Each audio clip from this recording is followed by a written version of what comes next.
시작했어. 우리가 저번에 얘기했던 거 그거잖아. 복지국가 파가 밀려왔을 때 어떻게 그 자본주의에 대응하는지 그것들에 대해서 했었잖아. 그래서 크게 네 가지 흐름이 있다고 얘기했었잖아. 그죠? 그 얘기했지.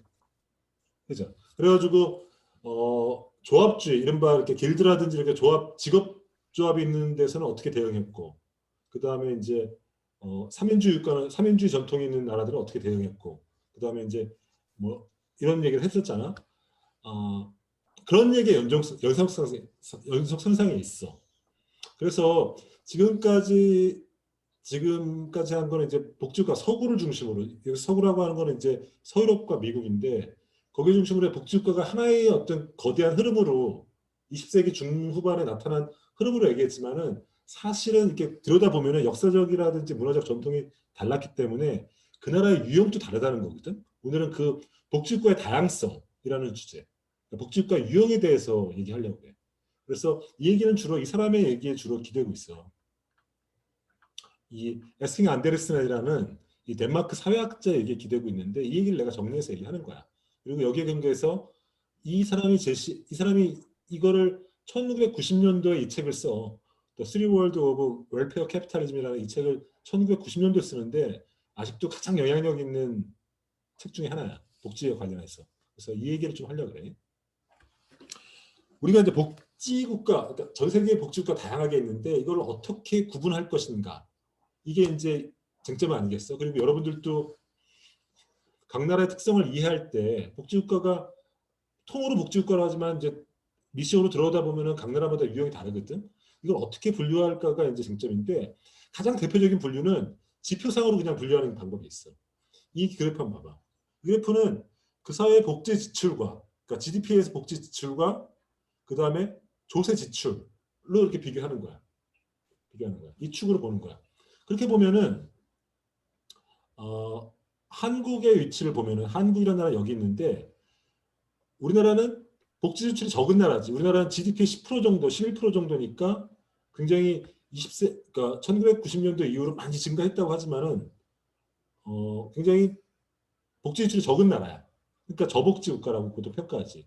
근데 이 복지 지출은 이쪽이 재정 파트니까 이 조세 파트랑 연결될 텐데, 조세 파트는 한국의 이 조세 부담률은 20%가 약간 안 돼. 한 24% 정도 될 거야, 아마. 24% 정도 되는데 상대적으로 보면은 저부담 국가야. 그래서 그래서 복지 유형은 이런 지표상으로 보면은 저부담 저복지 국가라고 평가받아.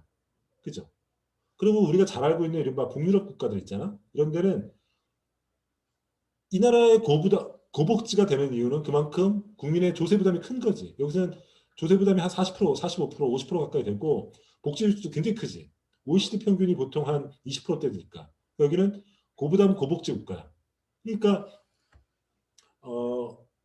그 나라의 복지 지출과 복지 부담, 이 기준을 보면 한국은 저부담 저복지 국가로 평가할 수 있는 거죠. 그리고 우리가 복지 선진국이라 하는 나라는 저복지 아니 고부담 고복지 국가라고 얘기할 수 있는 거죠. 그죠? 그래서 혹시 기억날지 모르겠지만 2015년도인가에 유승민이라는 당시 이제 새누리당 원내대표가 이제 국회 원내대표 연설을 할 때 한국의 복지에 있을 때 한번 연설을 한 적이 있거든. 그때 박근혜 대통령의 그때 공약이 뭐였냐면은 당시 대통령 때 공약이 뭐였냐면은 증세 없다는 건 이 부담을 늘리지 않는다는 거지. 증세 없이 중부담으로 가겠다는 거야. 아니 중복지로. 그러니까 이런 쪽으로 움직이겠다는 건데, 그때 유승민이 그걸 정면을 비판하지. 우리가 중부담 정도의 아니 중복지 정도의 OECD 평균으로 가려면은 거기에 상회하는 정도의 부담을 내야 된다. 즉 증세를 해야 된다는 주장을 하는 거죠. 그래서 그때 이제 우리나라가 갈 길은 중부담, 중복지로 가야 된다. 이 과정을 가려면은 지금보다 조세 수준을 높아야 돼서 국민적 합의가 필요하다. 이런 얘기를 하는 거지. 이 주장은 당시 증세 없는 복지라는 박근혜 대통령의 공약이랑 정면 충돌해가지고 유승민 당시 원내대표랑 박근혜 대통령이 척을 지는 계기가 되는 거죠. 기억나죠? 그죠? 그때 이제 한국의 복지국가의 미래를 얘기했던, 그때 중부담 중복지라는 그거는 이런 식의 기준으로 한 거죠. 그러니까 이런 식의 비교도 굉장히 유용한 비교예요. 그 나라의 복지 수준이 어디 있는지 보여주는 유용한 비교인데 문제는 뭐냐면은 단일 척도로 그러니까 이 단일 척도로 이렇게 비교했다는 그러니까 굉장히 매끄러운 거죠. 그러니까 그 나라의 복지를 이렇게 매끄러운 척도로 비교했다는 게 문제가 있는 거죠. 근데 이런 식의 비교 말고 좀 더 역사적이고 구조적인 비교를 했던 방법론이 있는데 이게 아까 얘기했던 에스펜 앤더슨의 방법론이에요. 이 사람 뭐냐면은 아까 얘기했지만 덴마크의 사회학자고 지금은 스페인의 대학에서 일하고 있나 봐. 벌써 이제 30년 전에 쓴 책인데 여전히 이쪽 분야의 고전으로 남아 있고 재밌는 거는 복지자본주의 세 가지 세계라고 책이 한국에 번역돼 있어. 97년도에 번역돼 있어. 그래서 이 책을 보고 싶으면은 이 책을 보면 돼. 내가 고민을 했어. 자기들한테 이 책을 읽고 쓰라고 할까 고민했는데 책이 이론상이니까 두껍고 재미가 없거든. 그래서 이제 그런 책을 한 거고. 그래서 이 사람은 한마디로 이제 우리가 저번에 봤잖아. 복지국가의 발전을 얘기할 때 산업화론, 경제 성장에 준해서 복지가 발전한다는 산업화론이 있었고 또 노동 권력 자원론이라는 것도 있었죠. 장동건 씨. 네, 교수님. 나 몰랐는데 이름이 장동건이네. 정우성 사실 어디 어렸을 때는 많이 놀림 받았죠. 많이 놀림 받았어? 뭐라고 놀림 받았어? 가짜 연예인이라고. 가짜 연예인이야? 권력 자원론이 뭐야? 음, 제가 자세히는 잘 모르는데 한정된 권력을 이제 자원처럼 이제 분배하는 이론이다? 뭐 그런 식으로만 알고 있어요. 누가 그랬는데? 어, 진짜 음, 말을 그대로 풀었네. 그 내가 강의한 거 다 녹화돼 있어. 네, 권력 자원론은 그거잖아. 그 나라의 노동자 계급의 조직화와 진보적 노동자 계급의 노동자 계급의 그 어떤 정치적 파워와 복지국가 발전이 비례한다는 게 권력 자원론이야. 그러니까 뭐냐면 이거 복지국가를 설명하는 정치적 설명이라고 얘기했잖아. 그죠? 아까 산업화론이 경제적 설명이라고 한다면은 권력 자원론은 정치적 설명이야. 그러니까 복지국가가 발전하는 것과 그 나라의 좌파 정당과 노동자 계급의 어떤 조직화율이 비례한다는 그게 이제 권력 자원론이란 말이야. 그죠? 그게 기억나죠? 기억난단 말이야. 근데 이런 식의 설명들이 둘 다 산업화론이라든지 권력자원론이 어떤 하나의 요인에 의한 단선적 설명이란 말이지. 그죠? 근데 사실은 복지국가는 다양하거든. 다양하다. 그때 얘기했지만은 권력자원론의 관점에 봤을 때 오스트리아 같은 국가들은 보면은 오스트레일리아 같은 데 보면은 노동자 정당이라든지 좌파 정당 노동당이라든지 노동운동이 활성화됐는데도 복지가 굉장히 후퇴돼 있거든. 스웨덴이나 이런 데 비해서. 그리고 이걸 어떻게 설명할 거냐 이런 어떤 한계들을 얘기한 적이 있었거든. 뭐 이런 맥락에서 기존의 복지를 설명하는 것들을 제키고 각국의 복지국가, 전 세계적인 복지국가 다양성을 설명한 이론이 있는데 이게 바로 이 에스펜 앤더슨의 이 이론이야. 그래서 이 이론에서는 복지국가를 세 가지로 설명해. 이제 유럽과 이제 미국의 모델인데 첫 번째는 이 세 가지 세계, 3월드니까 세 가지 세계는 어디 세계냐면은 이 삼인주의 모델 국가. 소위 말하는 여기 노르웨이, 스웨덴, 핀란드, 여기 덴마크. 요 세 개의 국가가 갖고 있는 모델이 삼인주의 모델이라고 불러요. 그 다음에 보수주의 모델은 독일과 독일계 나라들인 이쪽 오스트리아, 뭐 이런 이쪽 근방 스위스라는 이런 근방 나라들. 이런 데가 보수주의 모델이라고 불러요. 조합주의 모델이라고도 부르기도 하고. 그 다음에 자유주의 모델은 이쪽 영국이 대표적이죠. 영국이가 그 다음에 영국 영령박 국가거나 혹은 영국과 같은 전통을 갖고 있는 이쪽 미국, 그다음에 오스트리아, 혹은 뉴질랜드 이런 나라가 자유주의 모델이에요. 그래서 3월드는 이 에스핑 앤더슨이 얘기했던 자본주의 국가의 복지 국가의 이 세 가지 모델은 요 세 개의 모델이 그렇다는 거예요. 근데 보시면 아시겠지만은 이 세 개의 모델이 각각 달라지는 그러니까 다른 복지국가 체제를 구성하는 거는 문화적이고 역사적 배경이 차라는 게 느낌이 딱 오죠. 그죠? 왜냐하면 그때 저번 시간에 얘기했던 조합주의 전통이라든지 어떤 국가주의 전통은 이 나라와 관련이 있잖아요. 이쪽 관련이 있고 자유주의 전통은 요 영국과 관련이 있고 그다음에 삼인주의는 이쪽 삼인주의 모델과 관련이 있잖아요. 그러니까 이런 모델을 만들었다는 거는 뭐냐면은 그 나라의 역사적이고 문화적인 전통과 결부되어 있어서 전혀 다른 모델을 만들었다는 거예요. 그죠? 그리고 이 책엔 나오지 않지만 학자들은 이 남유럽 모델도 굉장히 독특하게 봐요. 남유럽이라고 하면 여기서 스페인이라든지 이태리라든지 그리스 이런 나라들 모델을 들어요. 복지국가 모델. 그죠? 그리고 나중에 얘기할 건데 이런 모델을 줄여서 봤을 때 한국의 모델은 어디랑 가까운지도 한번 생각해 볼 여지가 있어요. 그걸 이제 제가 질문으로 던질 거예요. 그래서 세 가지 모델은 요 세 가지 자유주의 모델과 보수주의 모델과 삼인주의 모델이라고 하는데 이 모델이 어떤 의미인지를 이제 설명을 해보죠. 이 에스팽 앤더슨은 세 가지 기준으로 그 나라의 복지 체제를 구분을 해요. 첫 번째는 탈상품화. 탈상품화는 뭔가면은 자본주의가 뭡니까? 자본주의는 모든 것을 상품으로 만드는 거라 그랬죠. 가장 극단의 상품은 인간 노동력이 가장 극단의 상품이라 그랬어요. 그래서 자본주의는 인간의 노동도 상품으로 만들어서 시장에서 거래하게 하는 이게 이제 노동시장, 우리가 이제 구직하거나 구인하는 이 과정이죠. 복지국가를 구분하는 첫 번째 기준은 탈상품화, 즉 상품화를 거스르는 그것이 얼마나 강하냐는 거예요.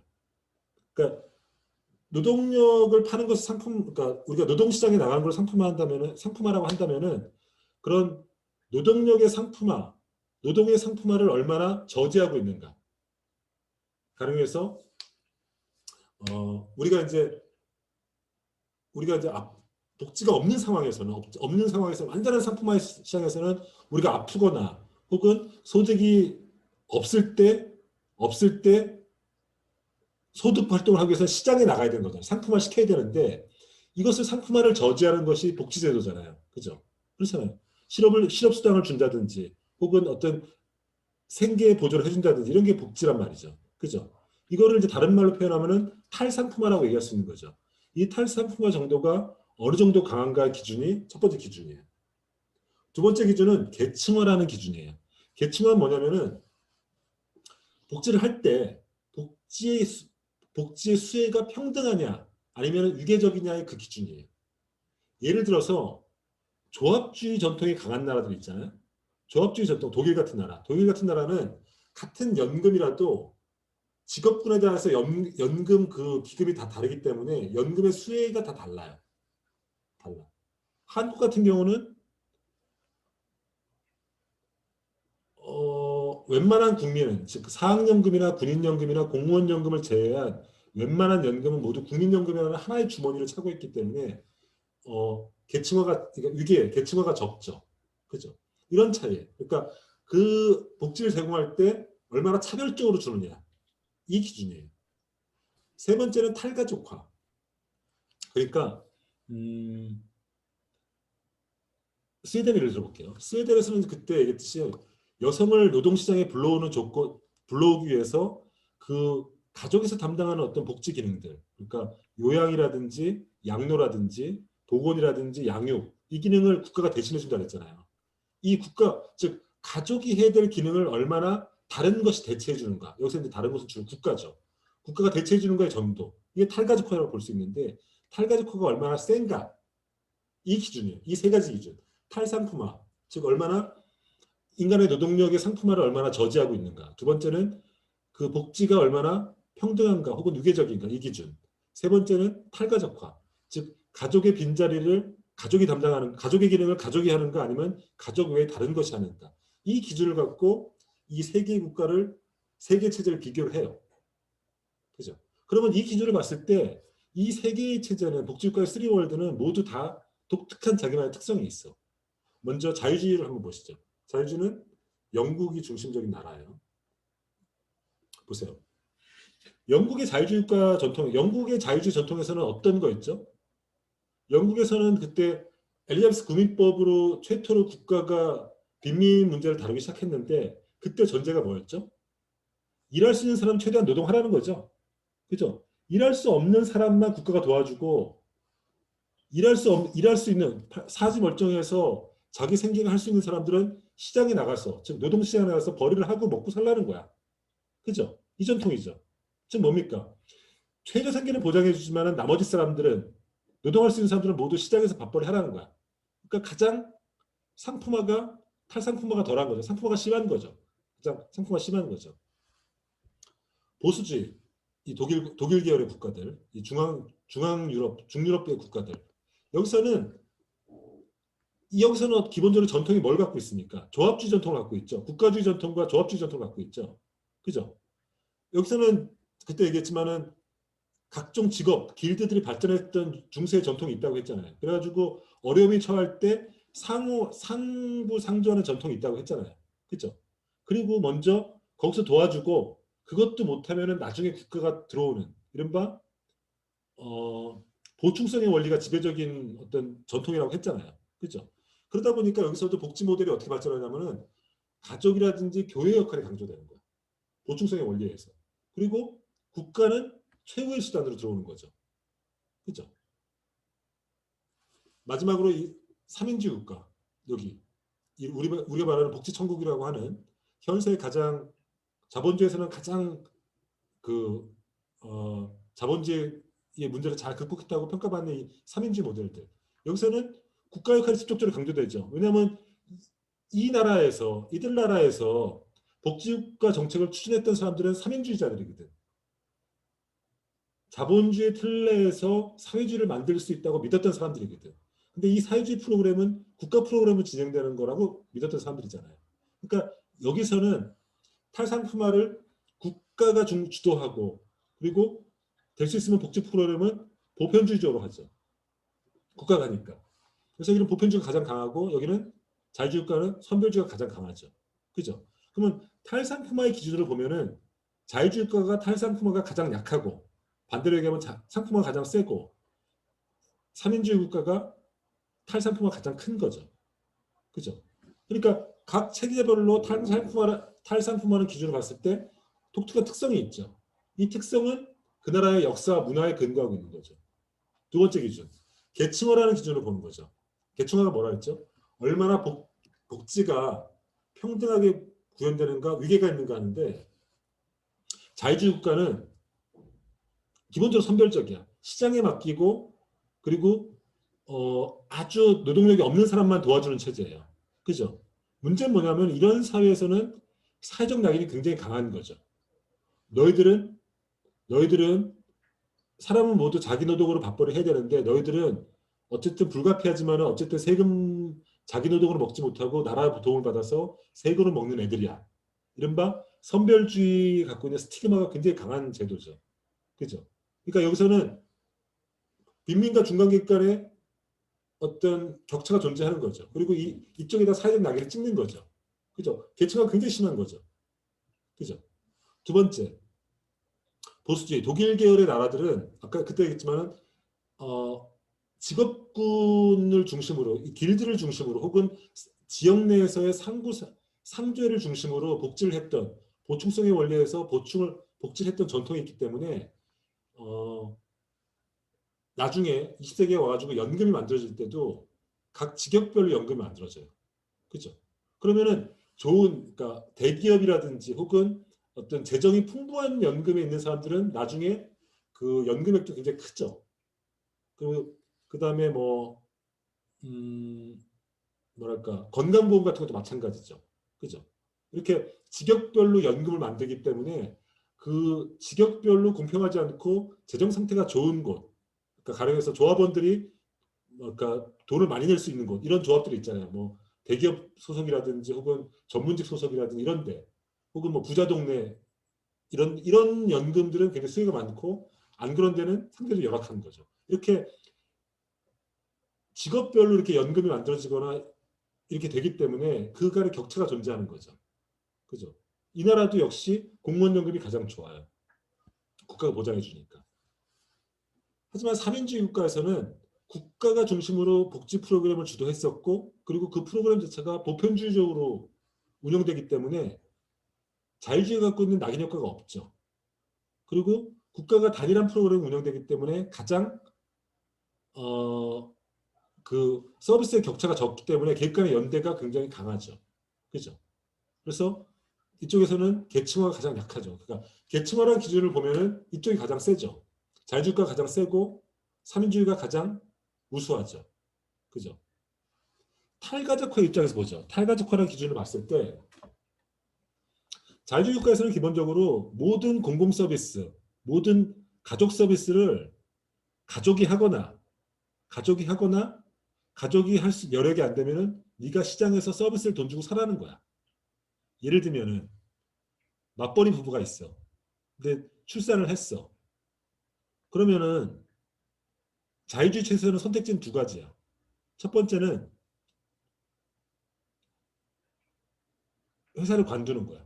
회사를 관두고 여성이나 남성이 가족 노동을 전담하는 거야. 대개는 한국에서는 여성이 전담하죠.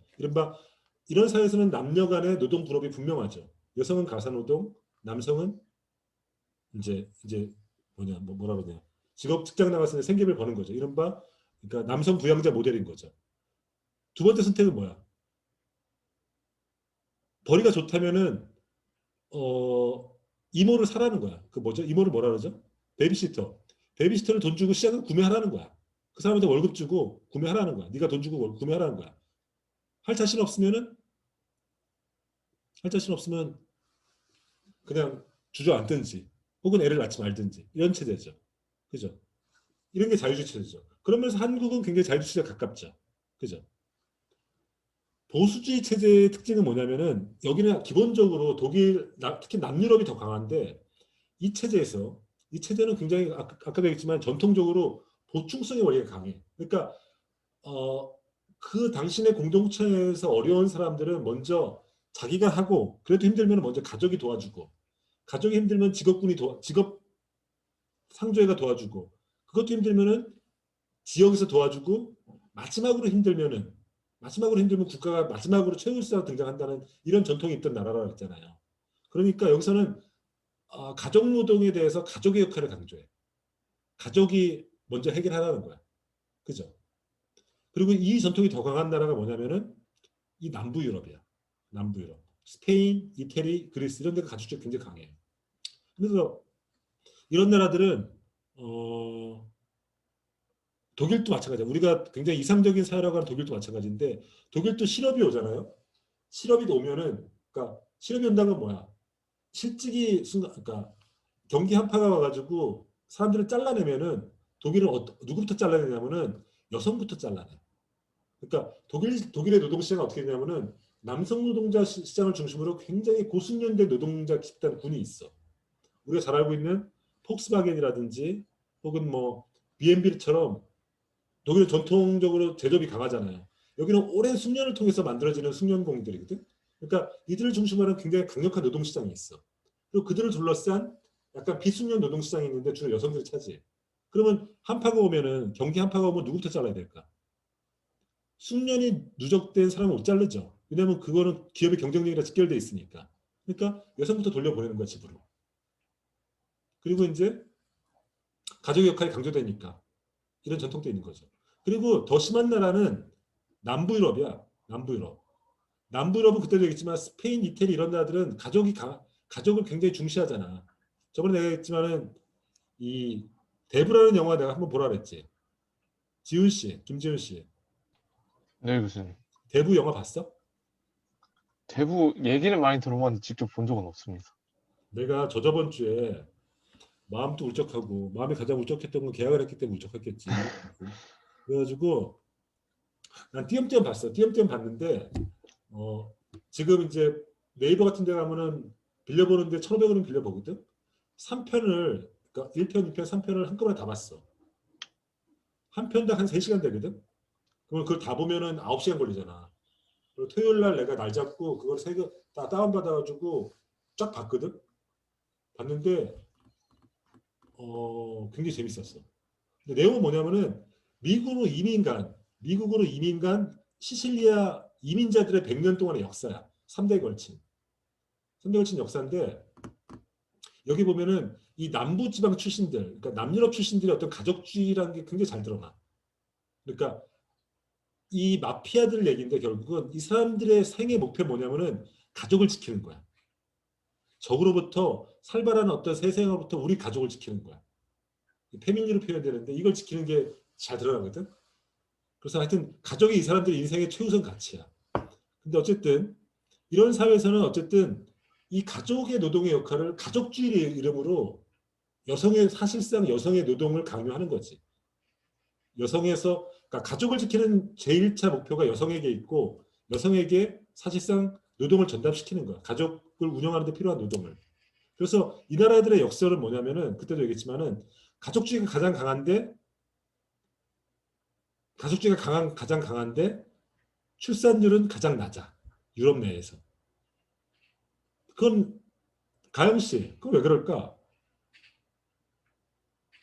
가족주의가 강해. 가족의 가치가 가장 강한 나라들인데 가족을 재생산하는 출산율이 가장 낮은 역설이 발생하는데 왜 그럴까? 아까 말씀하신 대로 여자를 먼저 자른다고 하셨고, 가족주의에 강하니까 여자에 관한 복지 제도, 그러니까 출산을 잘 할 수 있게끔 만들어준 복지 제도도 부족해서 그렇지 않을까요? 맞았어. 여성들이 옛날 여성들이 아니잖아. 여성들이 지금 교육 수준이 높아졌고 여성이 갖고 있는 인적 자원이 오히려 남성보다 더 우수하단 말이야, 지금은. 그잖아. 근데 여성들이 옛날처럼 집에서 앉아있을 리가 없잖아. 그잖아. 그러니까 이 얘기 뭐냐면은 조금 경제학적으로 얘기하면은 여성이 출산을 하는 데 따른 기회비용이 너무너무 커지는 거야. 옛날에는 여성들이 사회 진출을 안 하고 그냥 정말로 그랬을 때는 여성이 출산에 따른 기회비용이 없었어, 거의. 그잖아. 왜냐면 남성 가부장이 벌어주는 그 생활비를 타서 쓰는 생활을 하게 되니까. 근데 지금 여성들의 인력, 특히나 한국같이 여성들의 교육 수준이 얼마나 높아. 그잖아. 근데 출산을 하면 집에 앉으라는 게 말이 돼? 그 기회비용이 너무 크니까 어떤 선택을 하는 거야? 기회 비용이 너무 크니까 출산을 안 하는 선택을 하는 거죠, 계속. 그죠? 그러니까 출산율이 낮아지는 거예요. 그러니까 가족의 가치를 가장 중시하는데 가족의 재생산은 가장 낮은 역설이 발생하는 거죠. 이런 면에서 한국은 이 보수주의하고도 또 굉장히 가까워. 그죠? 그런 측면이 있죠. 마지막으로 삼인주의 모델은 가족주의 측면에서 그때 얘기했지만은 이 삼인주의 국가, 스웨덴 국가 같은 예를 들면은 인구의 쇼크가 1930년대 중반에 이미 왔다고 얘기했잖아요. 그죠? 이미 와가지고 인구가 감소하는 경험을 했어요. 왜냐하면 1930년대 스웨덴이라는 나라도 굉장히 지금 스웨덴 인구가 얼마 되는 줄 알아? 잠깐만 스웨덴이니까 잘 실체를 모르는 것 같은데 이준석 씨, 준석 씨, 아, 네. 스웨덴 인구 얼마인 줄 알아? 아, 네. 잘 다시 한 번만. 스웨덴이 인구 규모가 얼마 되는지 아니? 스웨덴 글쎄 잘 모르겠습니다. 모르겠지. 강진 씨, 네. 아니 한솔 씨 말고, 아니 서윤 씨 말고, 아, 저요? 아니 서윤 씨 말고, 아, 네네. 좀 이따 물어볼게요. 장진 씨, 장씨, 네. 스웨덴 인구 규모가 알아? 얼마인지? 아니요, 저도 잘 모르겠습니다. 장서윤 씨, 네. 스웨덴 인구 규모 얼마인 줄 알아? 아니요, 잘 모르겠습니다. 그러니까 우리가 지금 머리가 구체적으로 아닌 거. 스웨덴 하니까 막 복지 청구처럼 얘기하는데 그 나라 실체를 잘 모르는 거야. 스웨덴 인구 규모가 950만 명밖에 안 돼. 그러니까 우리나라 5분의 1밖에 안 되는 거야. 굉장히 적은 나라죠. 굉장히 적은 나라. 어쨌든 그런 거야. 그러니까 뭐 사실은 뭐 스웨덴의 그 모델, 적은 규모의 모델이니까 한국에 적용할 수 있냐 이런 문제가 있지만은 스웨덴이 경험했던 거, 실험했던 것들이 의미가 있기 때문에 우리가 계속 강조하는 건데 어쨌든 스웨덴은 1930년도 때 인구 감소가 오기 시작했어요 이미. 왜냐면 그때 이제 경제의 어려움도 왔었고 이제 미국 이민도 많았고 그래서 이제 그래가지고 1930년도 때 이미 그때 말했던 미르달 부부가 이미 1930년대 때 국가가 중심이 된 어떤 사회 서비스 양육 서비스 국가가 중심이 돼서 하는 이것들을 제한을 해요. 그래가지고 국가가 가족에서 담당하는 역할을 국가가 서비스로 보편적으로 제공을 해줘. 그리고 그거 조건으로 여성들이 모두 고용시장에 나오도록 이 맞바꾸기를 하는 거야. 그죠? 그러니까 이렇게 되면은 여성이 노동시장에 진출, 이른바 고용되더라도 이 가족의 빈자리에서 해야 되는 일들을 국가가 대신해 주니까 여성의 출산에 따른 기회비용이 굉장히 낮아지는 거죠. 그러니까 이른바 일과 출산, 일과 가정의 양립이 가능해지는 거죠. 여성은 어디 취업하냐면은 이렇게 국가가 만든 사회적 일자리, 그러니까 요양이라든지 양로라든지 양육이라든지 이런 일자리들 있잖아요. 국가가 해주는 그 일자리들. 그 일자리에 여성들이 취업되는 거야. 그죠? 그러니까 여성은 집에서 나와서 국가가 만든 사회적 일자리에 취업되고 그걸 갖고 보편적으로 가족의 노동을 채워주는 거죠. 이런 선순환이 일어나면서 여성 입장에서는 일도 할 수 있고 이 가정도 꾸릴 수 있는, 가족의 빈자리도 꾸릴 수 있는 선순환이 이루어진 거예요. 지금 우리가 얘기하는 일과 가정의 양립이라는 거예요. 양립이 이때 제도로 구비되는 거죠. 이 아이디어가 스웨덴은 1930년도에 이미 제안되는 거야. 그리고 1970년도에 이게 확립이 돼요, 거의. 그러니까 얼마나 앞서갔는지 알겠죠. 그러니까 우리가 정말 스웨덴 얘기하는 이유는 이런 어떤 실험적인 혁신적 아이디어들 이런 것들이 시대를 앞서갔기 때문에 우리가 얘기하는 거죠. 그래서 이런 기준으로 보면은 각각의 나라들이 각각의 체제가 완전히 세계 기준으로 다른 모델이라는 걸 알 수 있죠. 그죠? 탈상품화라든지 계층화라든지 탈가족화의 기준에서 모두가 독특한 특성들을 갖고 있는 거예요. 그래서 에스페 앤더슨은 학자가 그 나라들의 유럽 사람이니까 결국은 이제 그런 나라들을 볼 기회가 많을 거 아닙니까? 보면서 아 완전히 이 나라들은 같은 복지국가지만 완전히 모형이 다르구나, 모델이 다르구나 이렇게 해서 복지국가의 세 가지 세계라는 이름의 책을 쓴 거죠. 그리고 이런 식의 다른 모델이 형성될 수 있었던 것들은 전 시간에 얘기했던 그 나라의 역사와 관련이 있는 거죠. 그죠? 이런 겁니다. 그래서 좀 더 구체적인 얘기는 여기 상수해 놨으니까 읽어보면 좋을 것 같아요. 그래서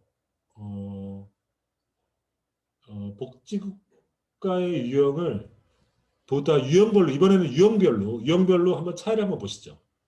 첫 번째는 고령 노동시장을 한번 차이를 한번 보세요. 복지국가 모형별로 어떻게 그 디테일이 다른지. 첫 번째는 고령 노동시장이라는 측면에서 보세요. 어떻게 보냐면은 퇴직 이후에 고령자들 기준으로 퇴직 이후에 연금이 얼마나 관대하냐. 즉 연금이 얼마나 잘 갖춰져 있고 연금을 얼마나 후하게 주냐는 기준이 X축이에요. 세로축은 얼마나 노인 일자리가 많은가의 축이에요. 이 그러면 두 가지 축으로 해서 보는 거예요. 스웨덴 같은 경우는 이른바 3인주의 모델이죠. 3인주의 모델에서는 연금이 잘 되어 있기 때문에 퇴직연금이 관대한 측에 속해요. 그리고 일자리가 상대적으로 많아. 그러니까 노인들이 살기 좋죠. 그죠? 독일은 역시 연금이 잘 됐기 때문에 퇴직연금이 관대한 편이에요.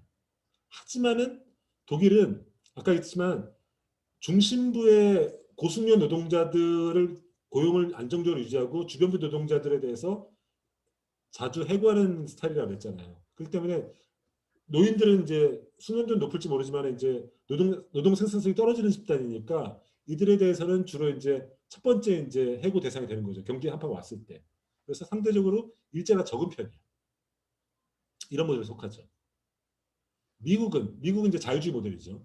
자유주의 모델은 미국은 연금도 약해. 왜냐하면 미국은 우리나라처럼 국가적으로 하는 어떤 국가 연금이 없어. 미국은 국가 연금이 없고 대개 미국의 연금은 기업에서 하는 모델이 주로 운용돼요. 기업에서 하는 모델. 그러니까 기업에서 같이 노동자랑 기업이랑 같이 반반씩 내서 그렇게 연금을 해요.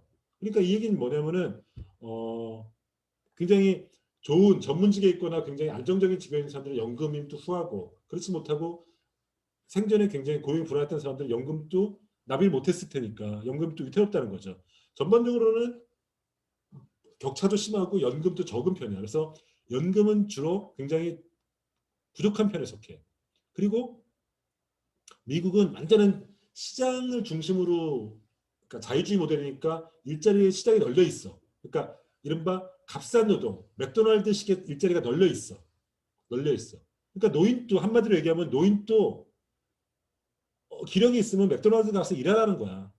당신 생계는 당신 또 연금 적지만 그러니까 이런 거야. 연금이 적지만은 하지만 노인 또 늙어서 일할 수 있다는 거야. 맥도날드 같은 데 가서 일하면 된다는 거야. 그런 일자리 많으니까. 근데 맥도날드 뽑아주나? 틀딱들이 가가지고 미안합니다. 늙은이들이 가가지고 하면은 젊은 애들 쌩쌩하고 막 예쁘고 막 젊고 막 쌩쌩한 애들 있고 노인네들가 와가지고 맥도날드 줄 서서 알바하면 신청하면 해주나? 안 해주죠? 그러니까 굉장히 노인들의 입장에서는 굉장히 불편한 사회인 거죠. 굉장히 생존의 입장에서는 굉장히 힘든 사회인 거죠. 이 차이를 느낌이 오죠. 그럼 김선영 씨, 네, 교수님. 고용 노동 시장이라는 이 측면에 보면은 이 세 가지 모델이 다 특성들이 있잖아요. 네. 이 국가들은 이제 세 가지 모델의 대표적인 국가들인데 한국은 어느 모델에 가깝나?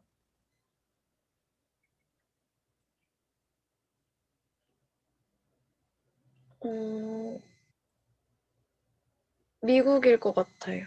왜? 일자리 기회가 그렇게 많다고 생각되지도 않고 퇴직연금이 관대하지도 않다고 생각해서요. 나도 그런 것 같아. 한국은 적어도 노인의 기준을 봤을 때 노인 노동시장 혹은 노인의 삶이라는 기준을 봤을 때는 한국은 굉장히 미국적인 나라인 것 같아. 이런 측면에서. 실제로 OECD 기준으로 한국은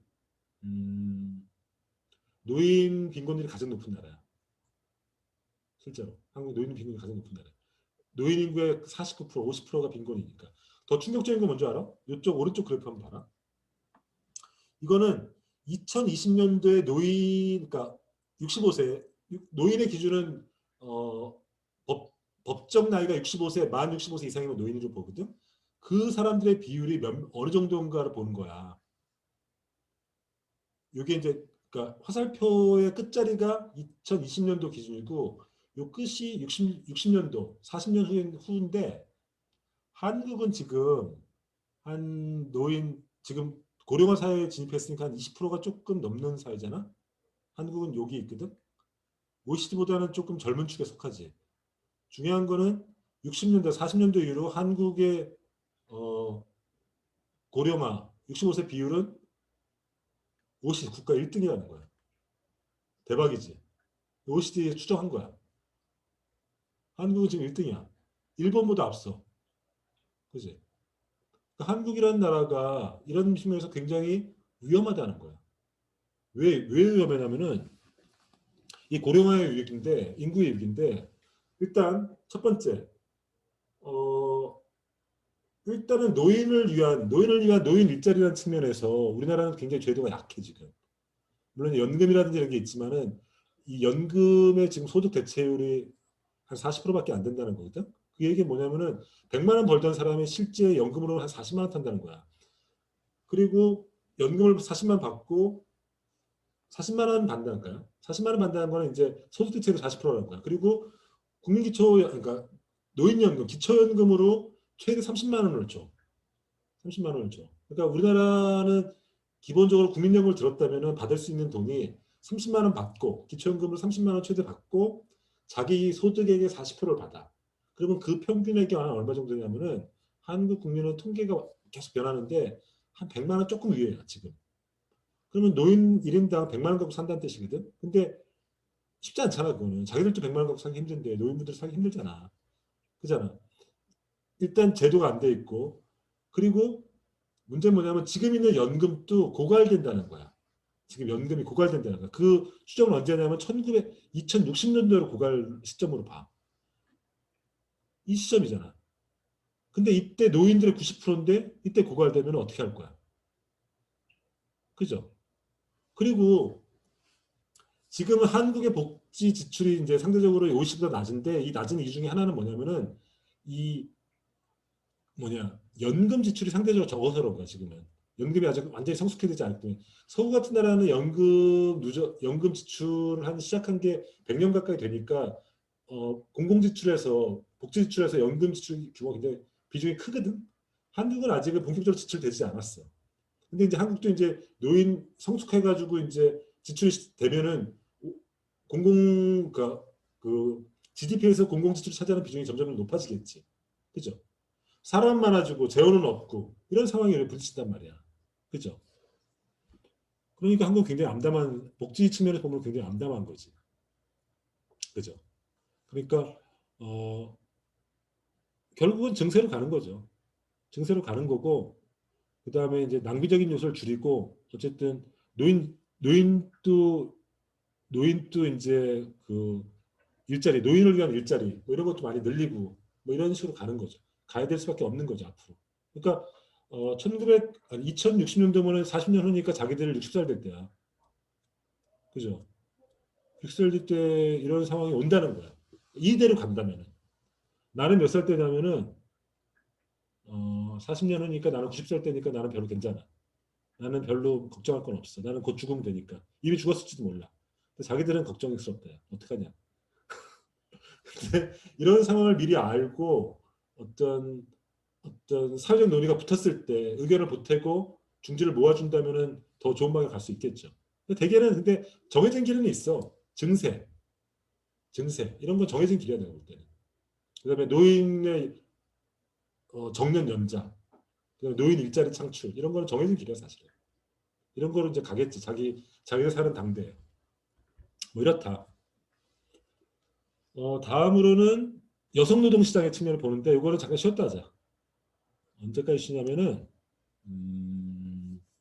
1시 5분까지 쉬었다가 하시죠. 1시 5분까지. 오케이? 쉬었다 가시죠.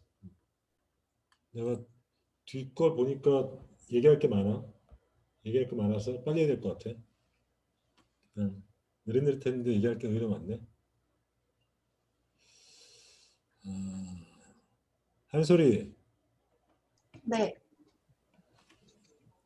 왜 아침마다 거기 앞에 서 있는 거야? 문 앞에. 아, 저 일 때문에. 근로야? 네, 맞아요. 자기들 알아? 학교 입장하면 총학생회장이 앞에서 여러분을 맞이하는 거 알아? 근데 힘들지 않아? 총학생도 하고 아침에 근로도 하고 힘들지 않아? 아, 근데 이번에 올해부터는 학교 앞에서 주로 지내니까 그냥 학교에 있는 동안 일하는 게 낫겠다 싶어가지고 같이 병행하고 있습니다. 그러면 애들이 총학생회장인 거 알아? 아니요, 몰라요. 이렇게 써놓고 있어. 총학생회를 써놓고 있어. 애들 맨날 보여주고 얼굴 보여주고 그러면 설득하기 좋잖아. 나는 오늘 아침에 출근했는데 아침에 정문으로 그 국제관으로 출근했는데 한솔 씨 총학생회장이 맞이해줘서 나는 굉장히 기분 좋더라고. 네, 근데 거기 이렇게 페이스쉴드 하고 막 장갑 끼고 막 이러고 있는데 아는 분들이 왔다 갔다 하니까 되게 좀 머쓱하긴 하더라고요. 네, 그렇습니다. 그러니까 난 좀 피곤해 보이는 것 같아. 그래서 체력 관리 잘해. 아픈 사람이 많은 것 같더라고. 그리고 수업하기 전에 출석 체크하자. 출석 체크.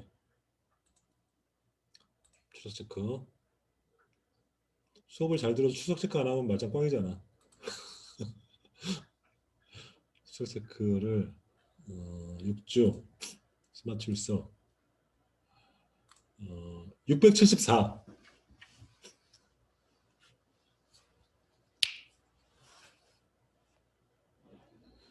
674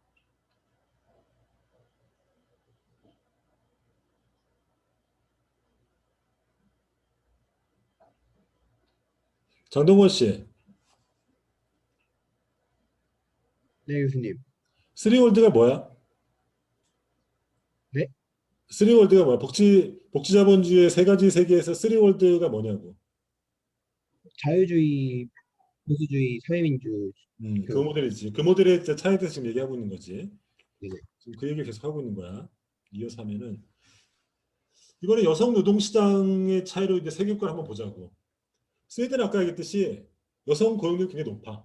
왜냐면 그거는 이제 국가가 이제 그 가족 서비스를 대체해 주니까 사회 서비스를 통해서 그 가족의 노동을 대체해 주기 때문에 여성들이 자유롭게 밖으로 나오는 거지. 독일은 아까 얘기했듯이 기본적으로 경기 좋을 때는 뭐 일자리가 많지만은 그러니까 경기 한파가 와가지고 경기가 위축될 때는 가장 먼저 주변부 노동자부터 잘리는 이런 특성이 있는데 그런 게 이제 보통 이제 여성이라든지 노인이라든지 이런 경우가 되는 거죠. 그러니까 구조조정이 일어나면 여성들의 일자리가 빨리 잘려. 이런 측면이 있어. 미국은 상대적으로 여성 일자리가 많아. 이 얘기는 약간 역설적인데 무슨 말인가 하면은 미국에서는 자유로운 해고, 자유로운 고용이야. 그러니까 해고가 자유로운 대신 고용도 자유로운 거야. 그러니까 이른바 노동시장에 대한 어떤 보호가 거의 없다고 봐야 돼. 왜냐하면 미국이라는 나라는 기본적으로 자유주의 전통이 강하기 때문에 기업 자유가 굉장히 우선시되어 있기 때문에 유럽 국가에 비해서 노동시장 보호가 약해. 그러니까 해고가 자유롭게 되는 거지. 이른바 트럼프의 유명한 말, You are fired. 그냥 그 자리에서 해고되는 거야. 대신 노동시장의 규제가 적으니까 또 진입도 자유로운 거지. 그러니까 쉽게 잘리고 쉽게 고용되고 이런 측면이 있어. 그러니까 상대적으로 이런 측면에서 보면은 여성 일자리가 많다고 볼 수 있는 거죠. 그죠? 그러니까 이런 측면에서 보면 여성 고용이라는 입장에서 보면은 독일 같은 나라들, 그러니까 독일 같은 어떤 보수주의 유형들이 사실은 왜냐면 여기는 노동시장의 규제가 강하거든. 강하니까 잘 못 잘라. 못 자르니까 고용도 부담스럽지. 그냥 기업 입장에서는 한번 고용하면 잘 못 자르니까. 그죠? 이런 논리예요. 미국은 고용시장 보호가 약하니까 자르기 쉬우니까 고용도 쉬운 거야 상대적으로. 그러니까 그러니까 우리 같은 취업자 입장에서는 일자리가 많다고 보는 상대로 많은 거지. 하지만 안전망은 없다고 보는 거지. 그래서 이런 특징인 거죠. 그리고 이제 사회 서비스도 이제 좀 더 이제 세분화해서 보면은 이렇게 나라별로 보수주의 유형도 나라별로 또 이렇게 쪼갤 수 있어. 쪼갤 수 있는데 이건 그냥 읽어봐.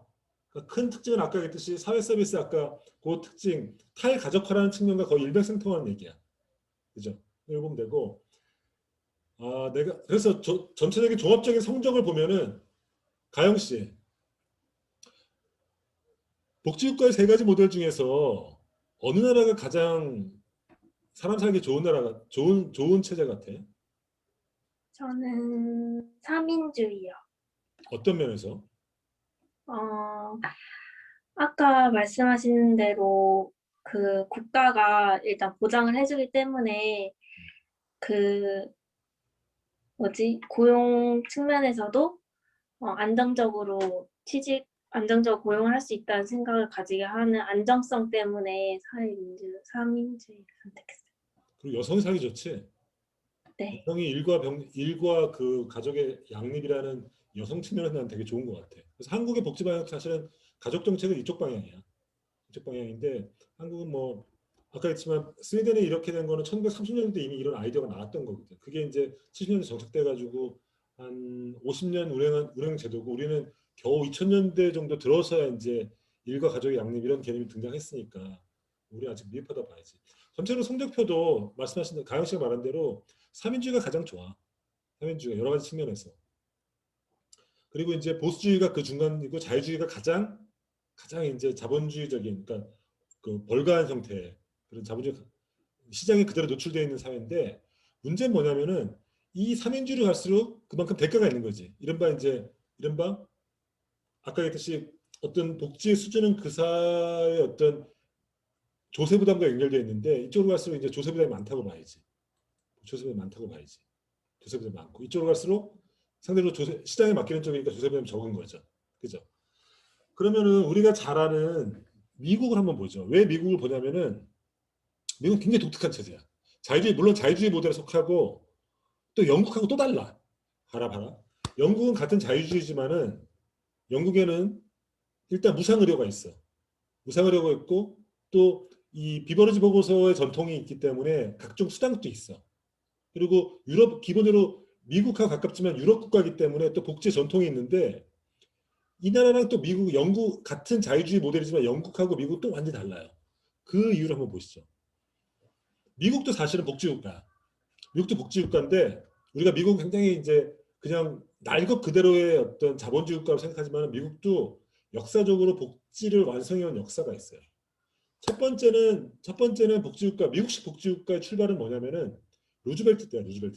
루즈벨트 때 이른바 대공황 때 대통령을 취임하고 대공황을 극복한 대통령이잖아요. 그때 우리가 뉴딜이라고 하는데 뉴딜을 보통은 우리는 그때 얘기했던 케인주의적인 아이디어만 생각하거든. 이른바 무언가 하면은 총공급에 비한 총수의 미달을 국가가 공공투자를 함으로써 그 공급을 메꾸는 이런 대규모 공공사업을 한 거로만 뉴딜을 생각하는데 사실은 뉴딜의 본질은 뭐냐면은 그야말로 뉴딜이야. 새로운 사회계약이야. 어떤 계약이냐면은 뉴딜을 할 때 그런 대규모 공공사업도 일으켜가지고 총수요 정책도 폈지만은 또 한편으로는 사회보장법이라는 걸 만들었어 그때. 그러니까 이른바 소셜 시큐리티 액트라는 그러니까 지금으로 따지면 연금 같은 거지. 연금 같은 걸 그때 법을 처음 만들어. 그리고 와그너법이라 그래가지고 노동자를 보호하는 노동조합을 허용하는 이런 법을 만들어. 그리고 테프트 하스틀리법이라고 해가지고 이것도 역시 노조법인데 노조를 만드는 법을 만들어. 그러니까 미국 그 전에 미국 사회는 뭐냐면은 완전히 자유시장에 맡기는 거야.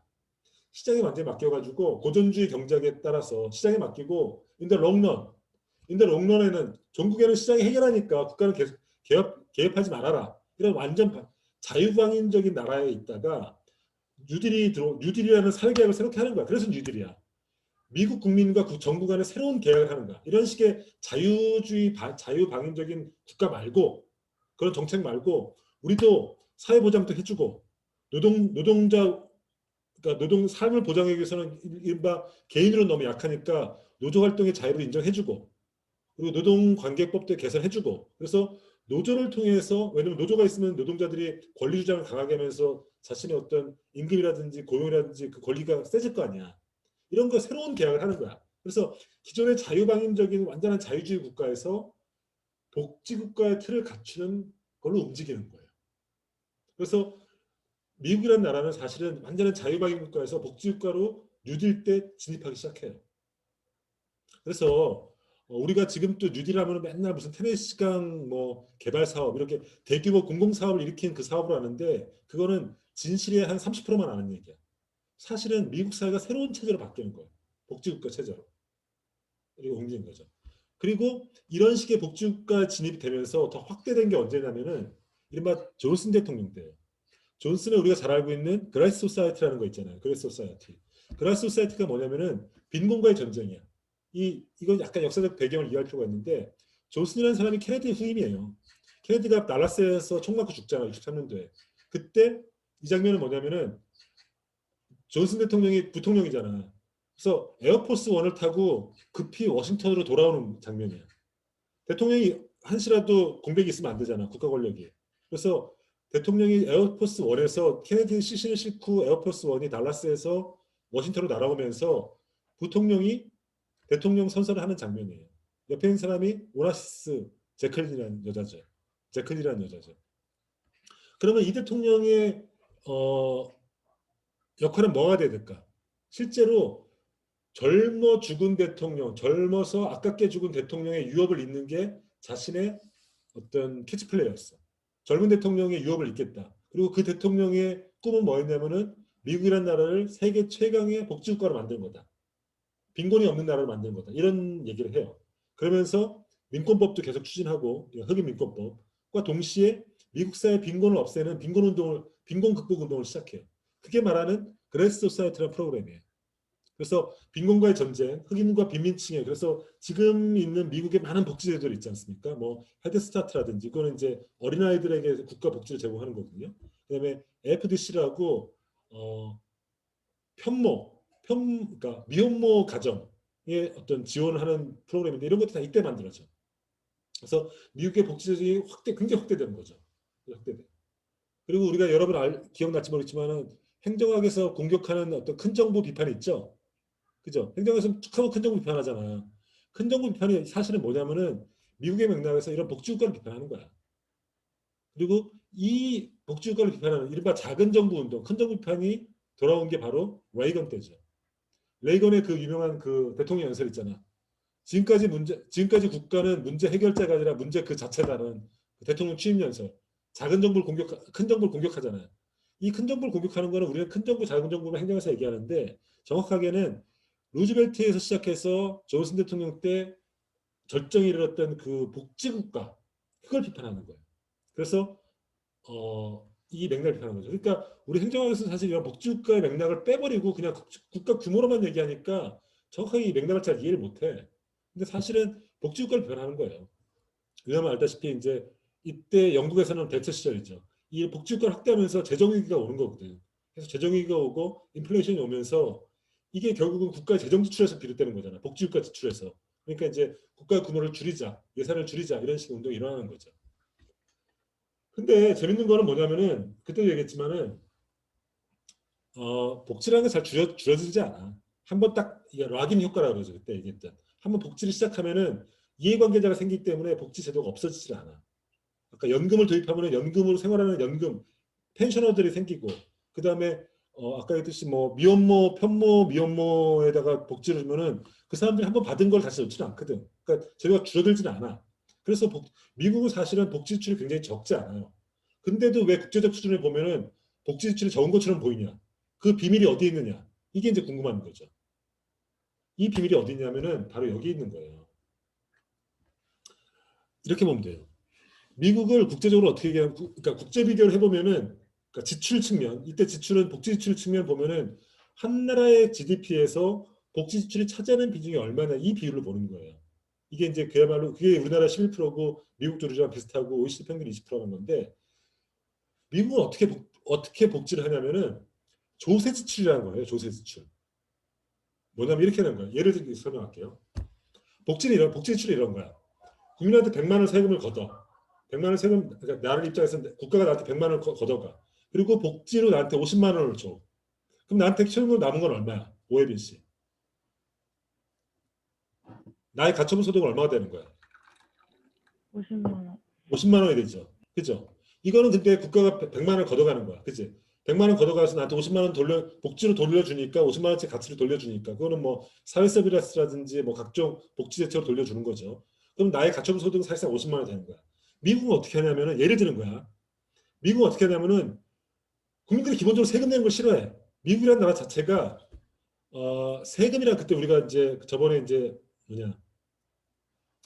정의로운 얘기할 때 로버트 로징 얘기할 때 세금은 국가가 국민의 개인에게 뺏어가는 도둑질이라는 그런 전통이 있는 나라라고 했잖아요. 그러니까 세금 내는 걸 싫어해.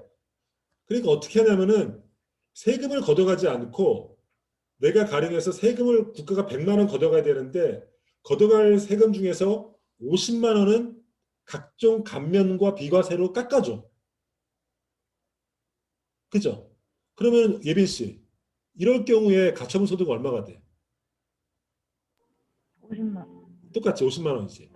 그러니까 100만 원 걷어가서 50만 원 돌려주는 가처분 또 50만 원이고 100만 원 걷어가야 되는데 그중에 50만 원을 각종 비과세 감면으로 돌려주는 것도 가처분 소득 개인 입장에서 똑같은 거야. 근데 미국에서는 조세력이 워낙 세니까 후자의 방법으로 하는 거예요. 그죠? 이게 바로 그래서 미국이라는 나라는 숨겨진 복지국가라고 한 거야. 개인 입장에서는 가처분 소득이라는 입장에서는 똑같죠. 효과는 똑같아. 근데 세금을 100만 원 걷어서 50만 원 돌려주는 하면은 100만 원 걷을 때 너무 저항이 세니까 아예 걷을 때 50만 원만 걷고 50만 원 남겨주는 거야. 그죠? 그러면은 어떤 효과가 있을까, 이병주 씨? 네, 알겠습니다. 어떤 효과가 있을까? 이게 이제 조금 전문적인 용어로 얘기하면은 아까 100만 원 걷어서 50만 원을 하는 경우는 50만 원을 재정 지출을 하는 거야. 복지를 통해서 재정을 지출하고 직접 정부가 보이는 방식으로 재정 지출을 하는 거야. 미국은 조세정이 세니까 아예 100만 원 못 걷어가. 그러니까 100만 원 걷어야 되는데 그래 미안해. 그냥 50만 원만 걷을게 하고 50만 원을 사실상 가처분 감면과 비과세를 해주는 거야. 이 감면과 비과세가 조세 지출이라는 개념이야. 개인 입장 똑같죠. 근데 효과는 어떨까? 복지 입장에서 어떨까? 어떤 게 복지의 효능감이 높아질까? 효용감은 아무래도 조세 지출한 다음에 분배를 이렇게 해서 하는 게 효과가 있지만 이거는 약간 그냥 약간 신용만 하는 것 같은 느낌이랄까. 신용? 네, 약간 왜냐면은 깎아준다고 해도 어차피 후에 실질적으로 돌아오는 건 많다고 느껴지지 않은 그런 느낌. 좋은 지적이야. 그러니까 미국이라는 나라는 복지 지출을 적지 않게 해. 근데 그 방식이 조세 지출로 하는 거야. 그러니까 어떤 효과가 있냐면 첫 번째, 같은 서유럽 국가 예를 들어 스웨덴도 만약 그렇게 한다고 치면은 스웨덴 국민들은 100만 원 세금 낸데 50만 원을 받는 느낌이 있어. 그러니까 어떤 느낌이 있어? 국가가 나한테 50만 원을 돌려주고 나한테 이렇게 많은 복지를 해주네 이런 느낌이 있는 거야. 그죠? 그러니까 복지 효능감이 굉장히 높아. 그럼 어떤 느낌이 있을까? 복지 이렇게 해주니까 나 다음에 세금 더 내야지 이런 느낌이 들겠지. 그치? 근데 미국은 계속 조세 지출 방식으로 하니까 숨겨진 방식으로 복지를 해주니까 국가 도대체 나한테 해준 게 뭐야 이런 느낌이 있는 거야. 사실은 그게 그건데 복지를 안 돌려주고 조세 지출로 하니까 애초에 거들 세금부터 깎는 방식으로 해주니까 조세출로 해주니까 복지 효과감이 전혀 없어. 그래서 나중에 증세를 할 때 복지를 위해서 증세를 하고자 할 때 국민들이 이러는 거지. 네가 해준 게 뭔데? 왜 걷어가? 이렇게 되는 거죠. 그죠? 그러니까 똑같은 국민의 가처분 소득이라는 입장에서 똑같은 효과인데 재정 지출로 하는 것과 조세 지출로 하는 방식은 완전히 효과가 다른 거예요. 그럼 미국은 왜 이렇게 하느냐? 왜 이렇게 뻔히 악수를 두고 있느냐? 박선영 씨 왜 이렇게 할까? 미국은. 왜 효과는 똑같은데 왜 재정 지출로 안 하고 복지 지출, 조세 지출로 할까?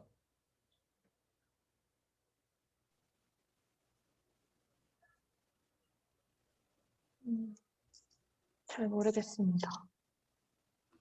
잘 모르지. 모르는 게 좋아. 그래서 내가 할 말이 있으니까. 지훈 씨, 김지훈 씨. 네, 교수님. 왜 미국은 이렇게 복지 효과를 이렇게 같은 효과면 재정 지출이 좋은데 왜 조세 지출로 할까? 저도 잘 모르겠습니다. 그래? 오케이. 김정민 씨, 왜 그럴까? 뭔가 재정 지출을 하려고 하면 세금이 제대로 걷어줘야 되는데 미국이란 제가 잘 모르겠어요.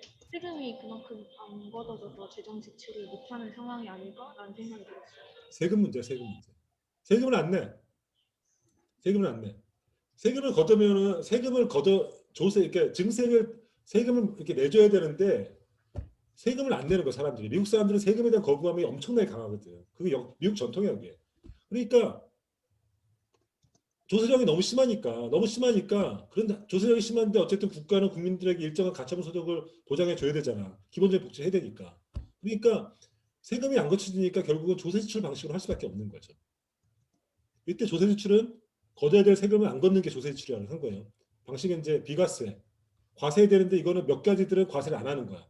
감면, 더 걷어야 되는데 이거는 세금을 깎아주는 이런 거야. 이게 조세 지출이라는 개념이거든. 이런 식으로 하는 거야. 재밌는 건 뭐냐면은 한국도 이렇게 해. 한국도 뭐 미국만큼 심하지는 않지만은 한국도 1970년대 때 경제가 성장할 때 국민들에게 일정한 생활 수준을 보장해 줄 필요가 있었어.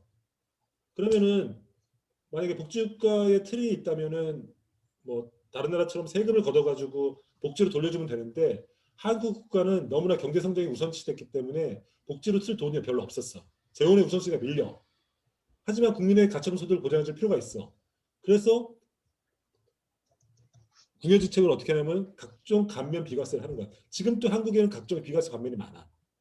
가령해서 우리가 막판에 소득공제 같은 거 하잖아요. 자기들 돈 안 벌어서 모를 텐데 막판에 이 임금 노동자들은 나중에 소득공제를 해주거든요. 저만 하더라도 거의 한 달 월급을 받아요. 저도 1년치 소득공제를 하면은 얼마 정도 돌려받으면 한 300만 원 정도 돌려받거든.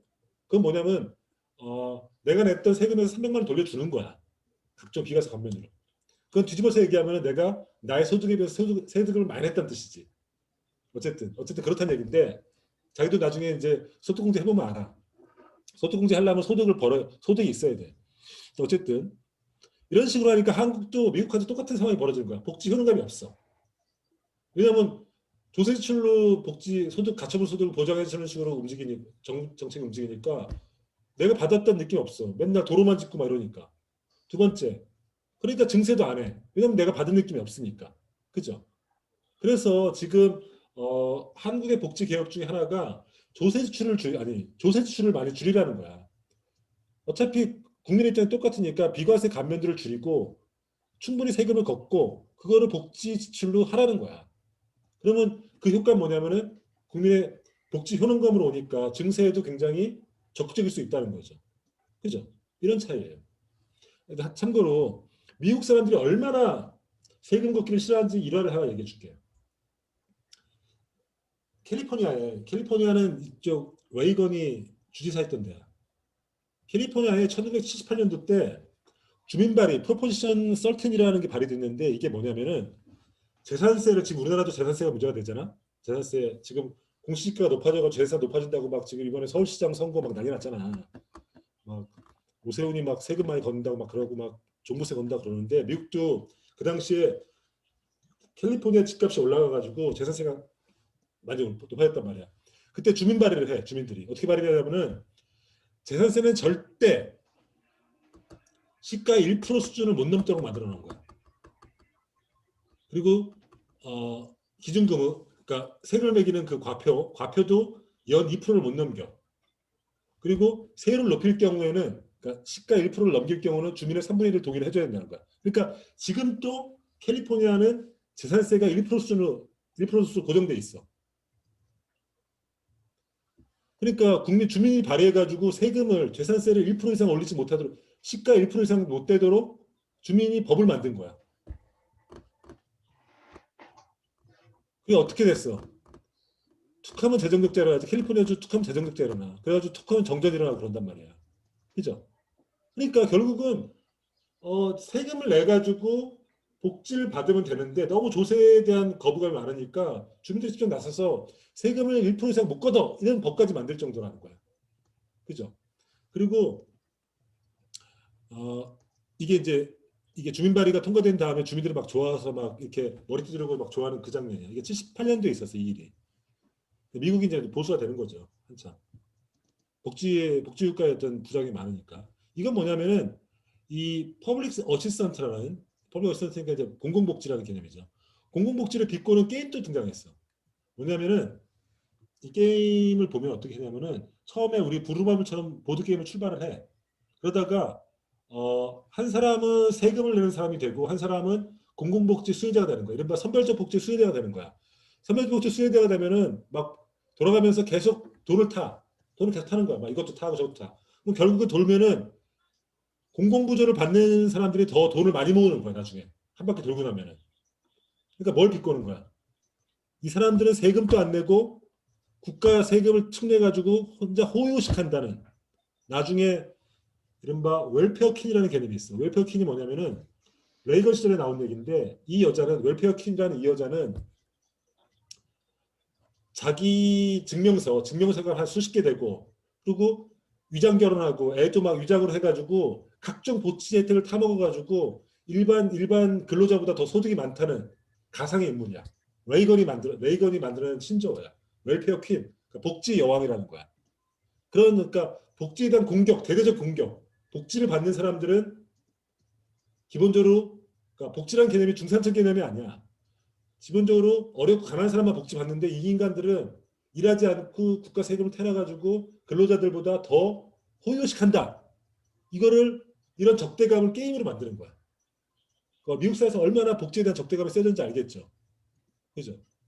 그러니까 이런 나라인 거야. 이런 나라가 되니까 똑같은 복지를 하더라도 힘든 거죠. 그래서 이제 이거 읽어봐. 미국은 왜 복지국가가 못 듣는가? 복지를 일단 협소한 개념으로 보는 거야. 복지를 중산층도 누릴 수 있는 어떤 그런 보편적인 개념을 보지 않고 복지는 정말 지질이 가난한 사람만 하는 진짜 못난 사람들만 받는 이런 거 세금으로 축내는 거 이렇게 보는 거야. 그러니까 어떻게 돼? 그때 얘기했지만은 재분배 역설이 일어나는 거죠. 중간계급이 멀어지니까 증세를 안 해주니까 복지가 점점 위축되는 거죠. 그죠? 그래서 우리가 복지국가로 갈 때 중요한 또 다른 개념은 뭐냐면은 아까 첫 번째 얘기는 뭐였죠? 제도 개선책은 조세출을 줄이라는 거 아닙니까? 조세출을 줄여서 재정 지출을 많이 하라는 거고 두 번째 뭐냐면은 중간계층의 지지를 확보해야 된다는 거야. 아까 일맥상통하는 거죠. 그죠? 복지라는 것들을 하층만 받는 이런 하층만 일부를 받는 개념이 아니라 중간계층도 받을 수 있는 보편적인 개념으로 데피니션을 해야 된다는 거야. 그리고 그럴 때만이 중간계급이 나도 세금 낸 만큼 돌려받을 수 있는 효능감이 생겨서 복지에 동의하고 그에 따른 증세에도 동의할 수 있다는 거죠. 이게 중요한 전략 중에 하나예요. 이 얘기는 나중에 연금 때 얘기할게요. 스웨덴은 어떻게 중간계급을 확보했는가 이건 나중에 연금 때 얘기할게요. 복지국가의 세 가지 모델, 그러니까 복지국가의 다양성이라는 개념이죠. 이게 또 어떤 함의가 있냐면은 우리가 저번에 복지국가가 이제 1970년도 때부터 이제 황금기가 지난다고 얘기하면서 각국으로 이제 여러 가지 설이 있다 했잖아요. 쇠퇴했다는 설도 있고 지속된다는 설도 있고 재편된다는 설도 있는데 이 복지국가의 세 가지 모델은 어떤 의미가 있냐면은 복지국가의 위기도 모델별로 다르게 대응한다는 이른바 분기설의 이론적 기반이 되는 거예요. 그렇죠? 만약에 복지국가가 모형이 세 개가 다른 각각의 독특한 특성이 있다고 한다면은 위기가 왔을 때도 다르게 대응했을 거 아니야. 그렇죠? 그 얘기를 해보는 거예요. 각각의 위기가 왔을 때 1970년대 때 위기가 왔을 때 대응하는 방식이 다 달랐어. 첫 번째 자유주의 모델. 자유주의 모델은 이쪽 모델이죠. 네오리버럴리즘 모델인데 이때는 복지국가 위기가 왔어요. 1970년대 이후야. 미국이랑 영국은 어떻게 대응했냐면은 시장 국가의 복지를 줄이고 시장을 강화하는 거야. 그러니까 일단 규제 완화라든지 그리고 복지의 선별주의를 강화하는 방식이야. 그죠? 그렇잖아. 미국이라든지 이런 나라들은 시장 큰 정부를 줄이고 시장의 역할을 강화하잖아. 그러니까 규제 완화라든지 복지는 이제 정말 가난한 사람들만 선별적으로 주는 걸로 축소시키는 거죠. 그러면은 어떤 문제가 있냐? 복지국가가 달성할 수 있는 세 가지가 있어. 첫 번째는 피지컬 디스플린. 이거 뭐냐면 재정적 안정성이야. 두 번째는 어니 이퀄리티. 이른바 사회경제적 평등이야. 그리고 일자리야. 일자리. 이 세 가지를 동시에 달성하려고 하는 게 복지국가의 목표인데 위기가 왔단 말이야. 복지가 잘 나갈 때는 세 가지 동시에 달성하지. 재정도 잘 나가고 재정도 어려움이 없고 소득평등도 달성하고 일자리도 충분해. 근데 위기가 올 때는 세 가지 중에 하나는 포기하게 돼 있어. 세 가지 동시에 달성 못하는 거지. 이 신자유주의, 자유주의 체제, 미국과 영국 같은 체제는 위기가 왔을 때 소득 불평등을 포기하는 거야. 소득 평등을 포기하는 거야. 대신 재정의 건전성과 일자리를 얻고 평등을 포기하는 거죠. 이런 체제인 거죠. 그렇잖아. 시장으로 문제를 해결하기 시작하면은 시장을 하는 건 결국은 있는 사람들만 유리한 체제니까 불평등이 일어날 수밖에 없는 거죠. 그래서 자유주의 체제는 재정의 안전성, 국가를 줄이니까 재정은 건전성이 높아지겠죠. 일자리도 많아지죠. 쉽게 고용되고 쉽게 해고하니까. 근데 소득 불평등이 높아지는 거죠. 두 번째, 독일 같은 나라는 어떻게 했느냐. 아까도 얘기했지만은 위기가 왔을 때 주변부 노동자부터 쳐내. 그리고 가정으로 돌려보내. 긴축을 하면서 고령자라든지 여성을 돌려보내. 그리고 가족에게 전담시켜. 이런 모델이라 그랬잖아요. 위기가 왔을 때. 이게 이제 크리스찬 데모크라틱, 이른바 이제 보수주의 모델인데 이 모델에서는 재정 안정성과 소득의 평등을 달성하지만은 일자리가 줄어드는 문제가 있는 거죠. 아까 했듯이 주변부 노동자를 집으로 돌려보내잖아. 고령자라든지 그 다음에 이제 여성들을 집으로 돌려보내는 거죠. 일자리가 없어. 이제 너희들부터 가져. 왜냐하면 이런 나라들은 독일이나 이런 나라들은 제조업의 기반이 강하고 이 제조업이라는 거는 고숙련 노동자들이 달성하는 중심부 노동자들이 하는 거니까 이 숙련도가 낮은 사람들을 먼저 집으로 보내는 거야. 그러면서 위기를 극복하는 거죠. 그러니까 이 나라는 이 두 가지를 취하고 일자리를 줄이는 방식으로 대응하는 거죠. 3인주는 어떻게 대응하느냐. 위기가 왔을 때. 3인주는 국가 역할을 오히려 강화해. 그리고 여성을 오히려 일자리로 막 이렇게 해. 그리고 이제 3인주의 스웨덴 모델의 특징이 있는데 이른바 적극적 노동시장이라는 정책이 있어. 산업 구조의 조정이 일어나면은 즉 생산력이 낮은 쇠퇴 산업이 있으면 이쪽에 있는 사람들을 해고시킨 다음에 이들을 재교육시켜서 잘 나가는 산업 쪽으로 이렇게 이동시켜 노동자들을. 이런 적정 노동시장 정책을 하는데 이때 스웨덴 같은 나라는 1970년대 때 위기가 왔을 때 오히려 사회 서비스를 강화해가지고 여성들의 일자리를 불러들여. 일자리로 끌어내. 이런 식으로. 여성 고용을 오히려 증진시키는 방향으로 움직이거든요. 그러니까 이쪽에서는 하지만은 사회적 일자리를 만들어내는 게 국가 역할이니까 재정 지출은 감당이 안 되지 점점. 재정 지출은 감당이 안 되고 대신 경제적 평등과 일자리는 늘어나는 취한 체계가 되는 거죠. 그죠? 그러니까 모델별로 대응하는 게 달랐고 그리고 세 개 중에 하나는 포기할 수밖에 없는 거야. 그죠? 이런 식으로 대응했다는 거예요. 그죠? 그러니까 위기도 대응이 다르고 그러니까 모델도 다르고 잘 나갈 때 모델도 다르고 위기를 대응하는 방식도 세 가지 모델이 다르다는 거예요. 이 얘기는 결국은 오늘 얘기하는 전체적인 얘기는 뭐냐면은 복지국가가 이만큼 다양하다는 거야. 서윤 씨 곧 끝낼게. 그만 줘라도 돼. 곧 끝낼게. 곧 끝낼게 서윤 씨. 저요? 서윤 씨. 좋은 것 같아가지고. 곧 끝낼게. 아니에요. 마지막 나의 질문이야. 나의 퀘션. 마이 퀘션. 그러면 한국은 마지막 퀘션이야. 한국은 이 세 가지 모델에서 어느 모델에 가장 가까울까? 박선영 씨. 한국은 어느 모델에 가까울까? 세 가지 모델. 자유주의 모델, 보수주의 모델, 3인주의 모델 중에서 한국은 어디에 제일 가까운 것 같아? 전 3인주의인 것 같습니다. 어? 3인주의요. 한국은 3인주의에 가까워? 왜? 가족 정책이나 직업 교육을 강화하는 것 같아서 음. 가깝다고 생각했습니다. 그거는 지금 부족해가지고 그쪽으로 가는 거 아니야? 네. 3인주의 모델이면 우리 되게 살만하게? 어쨌든 서영 씨는 3인주의 모델을 생각한다. 네. 생각한 거야. 장동건 씨는?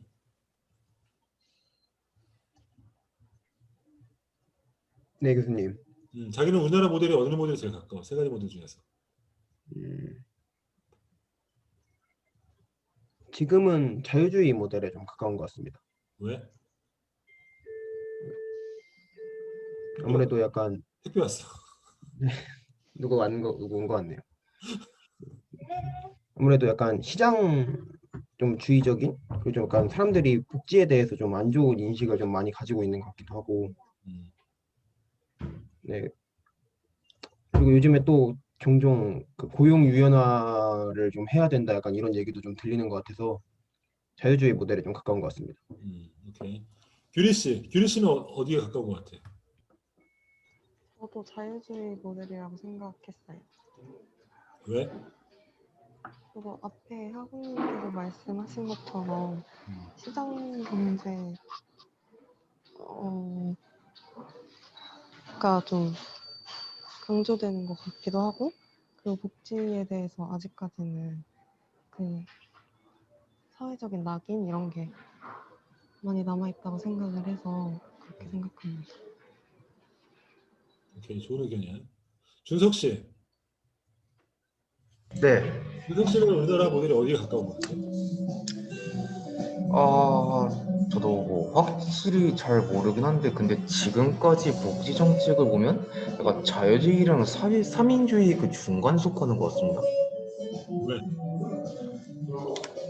앞에 학우님이 말씀하셨듯이 이제 우리 복지라고 하면은 다들 뭐 쓸데없는 세금 낭비라고 뭐 인식하는 것 같기도 하고, 약간 어느 정도 선별적으로 시행하는 복지 정책이 있잖아요. 그냥 예를 들어 기초생활수급 대상자, 그거 약간 최저수급 이하인 사람들은 이제 국가에서 전폭적으로 지원해 주잖아요. 최저수급 이상 그 소득자들은 그냥 이제 뭐 어느 정도 지원해 주되 약간 뭐 본인이 알아서 살려고 하고. 근데 지금 현재 그 1차 재난지원, 그 최근 1차 재난지원금은 모든 사람들에게 이제 다 이제 지급했잖아요. 그리고 요즘 기본소득도 약간 한참 그 이슈로 떠오르는 것 같아서, 그래서 이제 막 완전한 3인주의도 아니고 완전한 자유주의도 아니고 약간 또 이 둘의 중간인 것 같습니다. 소연 씨는 어떻게 봐? 장세훈 씨. 네. 자기는 우리나라 복지국가 세 가지 모델 중에서 우리나라 어디가 제일 가까운 것 같아? 저도 자유주의에 가까운 것 같아요. 왜? 우선 그 뭐 탈상품화 그쪽은 자유주의 이 최저생계 보장을 하고 시장에 맡기는 것도 있으니까 그쪽이 맞는 것 같고, 계층화는 자유주의보다는 그래도 사회민주주의에 가깝지 않나라는 생각이 하는데, 다 총 합쳐서는 그 자유주의에 더 가까운 것 같습니다. 마지막으로 민지 씨. 민지 씨도 고견 한번 얘기해 줘봐. 저는 보수주의적인 것 같아요. 오늘 처음 등장했네. 왜? 어떤 측면에서? 3인주의는 확실히 아닌 것 같고, 자유주의라기 해서 보수주의로 가고 있다고 생각을 하고 있는데, 좀 아무래도 아직도 가족 뭔가 국가나 그냥 일반적인 사람들이 생각하는 정상 가족의 범위가 너무 제한적이고, 또 그 안에서 여성들이 되게 3인주의에서보다는 조금 노동시장에서 억제받고 있고, 그 가정 안에서 희생이 많이 되고 있다고 생각을 하고 있어요. 그래서 그거에 대한 보상이나 뭐 복지가 아직 잘 안 이루어졌다고 저는 생각합니다. 그렇지. 자기들이 다 일말의 진실들이 있고 다들 근거가 다들 그냥 타당하다고 봐. 근데 이제 학계에서는 주로 한국의 모델을 어디로 보냐면은 이 독일식의 보수주의 혹은 이제 조합주의 혹은 보수주의 이 모델과 미국식 자유주의 중간 정도에 있는 나라로 평가해 보통은. 그러니까 보수주의적인 측면은 아까 그 민지 씨가 잘 얘기했는데 우리나라도 가족주의 전통 강하잖아. 우리도 가족이 우리도 굉장히 우선시되잖아. 근데 내가 그때 얘기했지만은 가족이라는 건 한국의 가족주의는 사실은 세대 간의 계약 관계야 사실은. 내가 너한테 이만큼 부모의 사랑, 그러니까 냉정하게 그냥 냉정하게 얘기하는 거야. 실제 그렇다는 게 아니야. 부모의 우리들한테 사랑이라는 거는 사실은 복지가 없는 나라에서 자식에게 투자를 해서 자식에 고용시켜서 그 자식한테 그 노후를 책임받는 이런 어떤 교환 관계라고 얘기할 수 있어. 복지가 없는 상황에서는 그잖아. 자식이 나중에 돈 벌어서 나한테 내 노후를 보장하는 거. 그러니까 어떤 의미에서 연금을 부을 데가 없으니까 자식한테 투자해서 연금을 대행하는 거라고 얘기할 수도 있어. 그죠? 그리고 우리도 남성 부양자 모델이 굉장히 강하잖아. 지금은 이제 약해졌지만, 그죠? 여러분 세대는 약간 그 과도기인 것 같아. 아니 이미 다 넘어간 것 같아. 내 세대만 하더라도 나는 어머니가 어릴 때 일했는데 나는 그게 어릴 때 너무 싫었어. 왜냐면은 우리 주변에 엄마들은 다 집에서 밥 해주고 막 끓여주는데 나는 저녁에 엄마가 없어서 혼자 밥 먹고 그랬거든. 나 굉장히 불쌍하지 않냐? 근데 지금 관점에서는 난 굉장히 자랑스럽게 생각해. 이미 그 당시에 워킹걸이었다는 거에 대해서. 근데 어쨌든 그랬어. 그 당시가 완전히 남성 부양자 모델인 거지. 지금은 이제 여러분 세대는 이제 더 이상 그런 세대가 아니잖아. 여성이 더 잘 나가기도 하고 여성이라고 치는 건 나는 집에 있는 건 난 진짜 있을 수 없는 일이라 봐. 그잖아. 그러면 이제 그 뒷받침을 이제 국가가 대신 사회 서비스를 해줘야 되는데 그건 아직 미비하지. 그죠? 그런 면에서 3인주의는 절대 아니야 우리나라는. 그죠? 그래서 그런 측면이 있고 또 한편으로는 한국은 굉장히 웬만하면 시장으로 해결하는 측면이 강하잖아. 국가가 안 해주니까 결국은 그 복지 빈자리를 시장에서 하는 거잖아. 그리고 따라서 시장에서 하기 때문에 격차가 클 수밖에 없죠. 그죠? 돈 있고 많은 사람들은 대학생 유머 쓰는 거고 돈이 없고 중상층들은 그냥 중국인 유머 쓰는 거고 그마저도 안 되면은 그냥 뭐 맨날 아침마다 울고 불고 난리 난 거고 그런 거 아니야? 시장에다 맡겨놓으니까. 당신 능력껏 하는 거 이런 측면 강하잖아 우리가 아직도. 그잖아. 왜 맨날 대선 때 공공 어린이집이 맨날 화두가 되는 거야? 사람이 못 믿겠다는 거 아니야. 그죠? 사람이 못 믿고 정말 양질의 사립 어린이집은 굉장히 그게 비싸니까 젊은 엄마 아빠들이 공공으로 싸게 질 좋은 걸 공급하라고 맨날 엄마들이 맨날 목소리 키우는 거 아니야. 그러니까 우리 내년에 대선인데 이런 사회 서비스 이런 요구도 굉장히 많이 분출할 거라고. 그잖아. 그런 측면에서는 이제 이런 사회 서비스, 국가에 대한 서비스를 3인주의 국가였다면 국가에 대한 서비스를 시장에서 개인이 돈 주고 사도록 만드니까 이런 측면에서 굉장히 좀 자유주의적 성향이 강하죠. 그죠? 그리고 상대적으로 3인주의 국가라든지 혹은 보수 국가에 비해서 노동시장 보호가 좀 약하죠. 왜냐하면 우리 비정규직들이 굉장히 많잖아. 비정규직이 많다는 거는 이것도 우리나라도 이 노동시장이 양극화되어 있다는 거야. 중심 노동자들은 굉장히 보호망을 강하게 하고 그 주변부 노동자들은 굉장히 해고라든지 이런 걸 쉽게 만드는 거야. 그죠? 그러니까 보수적 성격과 중심 노동자들을 보호하는 보수적 성격과 주변부 노동자들을 완전히 시장에 맡겨놓는 자유주의 성격이 섞여 있죠. 그러니까 이런 면에서 한국은 약간 이런 중간 정도에 있다고 평가받아요. 그리고 이제 각각의 이제 중간 모델들 나라들이 이렇게 있는 거죠. 이런 식으로 되게 평가받고 있어요. 그래서 오늘 할 얘기 다 했고 앞으로 내가 볼 때는 복지는 한국 사회가 움직일 수 없는 기로야. 움직일 수 없는 방향이야. 아까 했듯이만 이 그림 있잖아. 한국 사회가 이대로 가면 이렇게 한다니까. 이렇게 한다니까.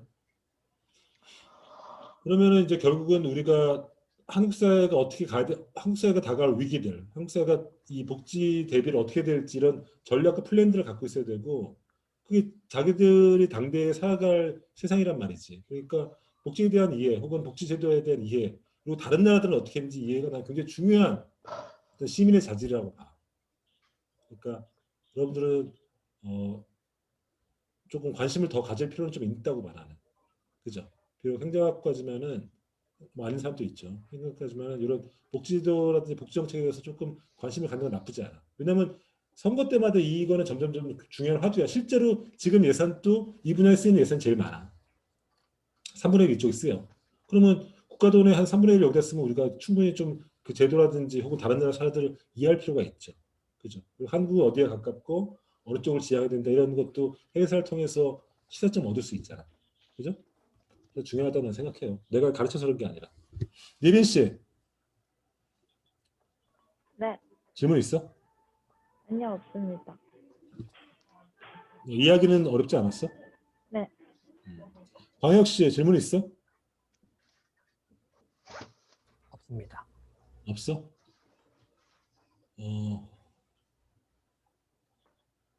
도현 씨는 어때? 질문 있어? 저요? 음. 저도 없어요. 없어? 영채 씨는? 저도 없어요. 내가 오늘 수업을 완벽하게 했나 보네. 내가 완벽하게 한 걸로 알고. 그럼 어쨌든 발표조는 목요일날 보고 다음 사람들은 나중에 봐. 안녕. 안녕. 고맙습니다. 감사합니다. 감사합니다. 수고.